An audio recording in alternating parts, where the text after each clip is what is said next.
মিজানুরকে ছেড়ে দেন, তার কাজটা তার করতে দেন। অন্তত সে অন্যায় করলেও তার কারণে তো বহু মানুষ খাইতে পারত। গরুর মাংস দিয়ে ভাত খাওয়া, এটা ঢাকা শহরের অনেক মানুষের কাছে স্বপ্নের ব্যাপার।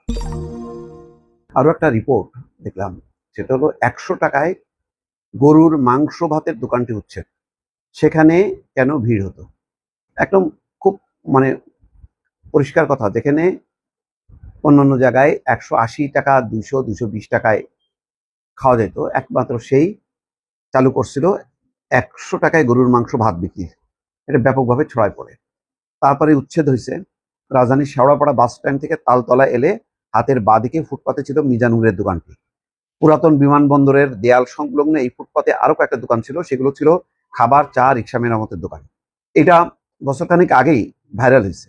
কবে দোকানটি বসেছিল জানা যায়নি, তবে এটার যখন কি ভিডিওটা কেউ করে তখন এটা ব্যাপকভাবে ভাইরাল হয়, ভাইরাল মিজান নামে সে পরিচিতি পায়। বিএনসিসির উচ্ছেদ অভিযানের আগে আরেক ঘটনায় 9 আগস্ট মিজানুরকে গ্রেপ্তার করে কাফরুল থানা পুলিশ। তার বিরুদ্ধে সরকারি কাজে বাধা দেওয়ার অভিযোগ আনা হয়। পরে ভ্রাম্যমাণ আদালত মিজানুরকে 15 দিনের কারাদণ্ড দেয়। যাই হোক, এখন কথা হলো অবৈধ বিদ্যুৎ সংযোগ বিচ্ছিন্ন করতে যে তার এটা নাকি চড়াও হয়। ভিডিও দেখলাম, মিজানুর যেভাবে চড়া হয়েছে কাজটা ঠিক হয়নি, কিন্তু যে কাজটা সে ঠিক করতো সেটা হলো গরিব মানুষের গরুর মাংস, এটা জানে খুব প্রিয়, সেটা 100 টাকায় সে গরুর মাংস আর ভাত বিক্রি করতো। এইটা আর কেউ এখানে আসে যে এই রিপোর্টেই দেখা গেছে যে 2014 সালে প্রতি কেজি গরুর মাংসের দাম গড়ে 300 টাকা ছিল, এরপর তা আরো বাড়ছে।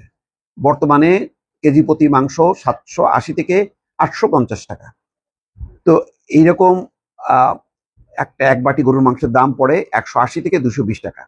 বাটিতে ছোট ছোট কয়েক টুকরো মাংস থাকে। ভাত সহ গরুর মাংস খেতে খরচ পড়ে কমপক্ষে 220 থেকে 250 টাকা।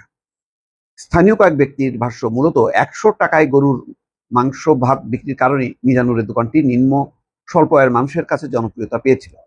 দোকানটির খবর সামাজিক যোগাযোগ মাধ্যমে ছড়িয়ে পড়েছিল, এই কারণে ভিড় হতো।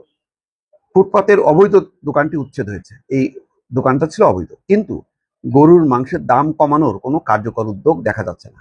মাংসের দাম তো কমলো না, উচ্ছেদ হয়ে গেল। মানুষ খাইতে পারতো, স্বল্প আয়ের মানুষ, তার কি কোনো বিকল্প ব্যবস্থা থাকলো? অন্তত সরকারের টিসিবি বা অন্য কোনো স্বেচ্ছাসেবী সংগঠন, কত সংগঠন, ঢাকা শহরে কি এরকম 20-50টা দোকান খোলা যায় না, যেখানে মানুষ এই মিজানুরের মতন 100 টাকায় গরুর মাংস আর ভাত খাওয়াবে মানুষকে? যদি তাই না করা যায় তাহলে মিজানুরকে ছেড়ে দেন, তার কাজটা তার করতে দেন। অন্তত সে অন্যায় করলেও তার কারণে তো বহু মানুষ খাইতে পারত। গরুর মাংস দিয়ে ভাত খাওয়া, এটা ঢাকা শহরের অনেক মানুষের কাছে স্বপ্নের ব্যাপার। যে এই স্বপ্নটা পূরণ করত, তার দোকান ভেঙে দিয়ে কি লাভ হলো? সে ক্ষতিগ্রস্ত হলো, কিন্তু মানুষজন কি উপকৃত হলো না। বিকল্প কি কোনো ব্যবস্থা থাকলো? তাও হলো না। অন্তত এই ঘটনার পর আমি প্রধানমন্ত্রীর দৃষ্টি আকর্ষণ করছি যে দয়া করে 100 টাকায় যেন মানুষ, প্রধানমন্ত্রী আমি জানি যে তার দপ্তরে 150 টাকার মধ্যে গরুর মাংস না, সেখানে সবজি তরকারি এটা এটা ধরেন, কিন্তু সাধারণ মানুষের প্রিয় জিনিস হচ্ছে গরুর মাংস ভাত। অন্তত এই ব্যবস্থাটা অন্য কোনো বিকল্প উপায়ে তিনি যদি করতে পারেন, আমার ধারণা যে মানুষ মিজানুরের দুঃখ ভুলে গিয়ে সরকারের প্রতি অনেক বেশি সহানুভূতিশীল হবে, যে সরকার এইরকম মানে ঢাকা শহরে অন্তত 50টা জায়গায় হোক, 20টা জায়গায় হোক চালু করছে, যেখানে এই গরুর মাংস ভাত 100 টাকায় পাওয়া যায়। এটা করে দেখান।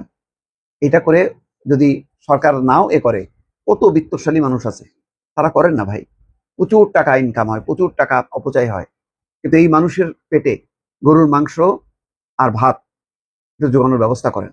আমরাও একটু রিপোর্ট করি, আমরাও বলি যে না, মহতি উদ্যোগ আছে, মহতি লোকজন এখনো বেঁচে আছে এই সমাজে।